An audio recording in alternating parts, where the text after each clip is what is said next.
Ako si Lou. Tara samahan nyo ang gawin yung mga bagay na gusto ko.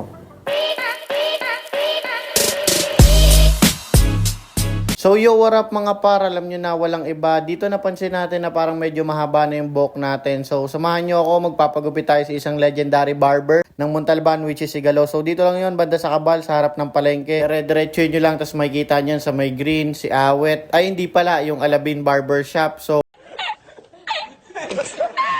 yun, pagdating natin par, ang dami ring nagpapagupit, mga tropang Saba yan. So mga tropa din natin yan. And katulad nga ng sinabi ko, legendary barber si Galo. So halos lahat sa kanya nagpapagupit dito, lahat ng lalaking malulupit. Tsaka syempre, yan si Galo, malupit yan pare.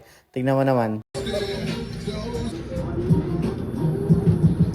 Yun, pagdating ko, medyo pagod daw siya. So, sa iba muna tayo magpapagupit. Dito muna tayo kay tropang Mark. So, yan, sinisimulan na ni Mark dyan yung gupit natin. Napakalupit magupit niyang par. Napakaganda yan, napakasolid. Di sila katulad ng ibang barbershop na pagka maraming customer, nagmamadali na. So, dito, sinusure nila na pulido yung gupit sa'yo and sure na magiging masaya kapag uwi mo. So, dito, pansin ko na may pinapanood sila sa cellphone. So, natuwa ako dito kasi pinapanood pala nila yung latest vlog natin dyan. So, salamat sa supportang tunay, Lo. Napakasolid mo talaga. Dito, sa may part na to, yan, sinisimulan na ni tropang Mark yung gupit sa atin. So, ang ipapagupit pala natin ay low taper fade kasi meron tayong agenda bukas. Tayo ay magpapamedical kasi meron tayong gagawin na mahalaga at importante par. So, yan, paikot-ikot lang kami, kabilang side naman. Gaya nga ng sabi ko guys, napakaganda dito kasi isusure nila na solid yung gupit mo. And by the way guys, pag galing pala kayo ng palengke, nasa left side sila, dire-diretso nyo lang yung Cabal Street. So, makikita niyang napaka-poging tao na yan. Sabi ko, Lo, isang flex ka naman dyan par.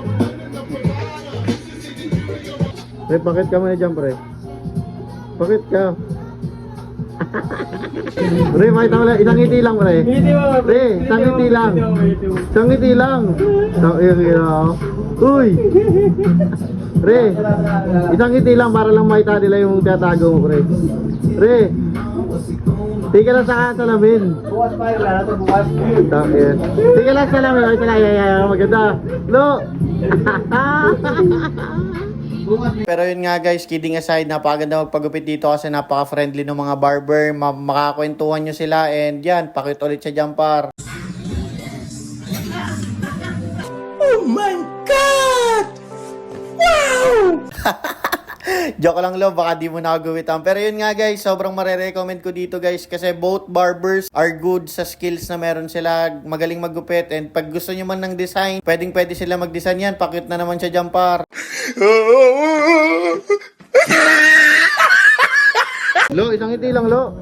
Lo, isang ngiti lang Lo. Dali, pang intro lang natin tanga. Isa lang pre, tingin lang sa salamin.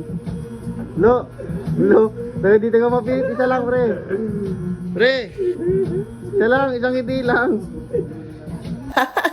So sa part na yun, pinipilit namin siya na isang ngiti lang para lang sa intro kasi ayaw niya talaga gumiti guys. Pero yon, all in all, goods dito par. Sabi ko nga sa inyo, i-recommend ko kayo dito na mura na tapos napaka-solid nung mga gupit. Parehas yan sila, si Galo tsaka si Mark, solid magupit. Hindi kayo mamadaliin. Sure nila na sulit yung binayad mo sa kanila and di ka manghihinayang sa binayad mo sa kanila. So yun guys, third kung magupitan, ayan, may mga dumarating pa na iba nilang customer. Ang daming nakakotse. So dyan, napa-face mask na siya kasi hinuhuli ko talaga siyang gumiti pero ayaw niya gumiti. Tapos ito yung inalabasan ng gupit ko pa.